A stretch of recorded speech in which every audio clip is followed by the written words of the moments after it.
Hello guys, welcome back to my channel. Today in this video I will show you how to fix unable to turn off do not disturb mode on iPhone in iOS 16.6. First of all, subscribe to my YouTube channel and press the bell icon to get new tech videos. Now let's start the video. Solution number 1. Delete schedule. Open the setting app on your iPhone. On the setting page, scroll down, tap on focus. Tap do not disturb mode.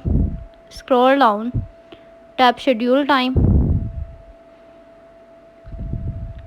Delete schedule time. Again tap it. Solution number 2. Turn off do not disturb mode under control center. Open the control center on your iPhone. Turn off do not disturb mode. Solution number 3. Reboot your iPhone. Open the setting app on your iPhone.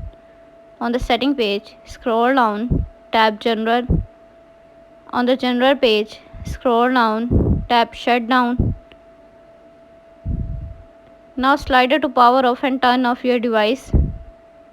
Then wait for few seconds and turn on back. Thanks for watching this video.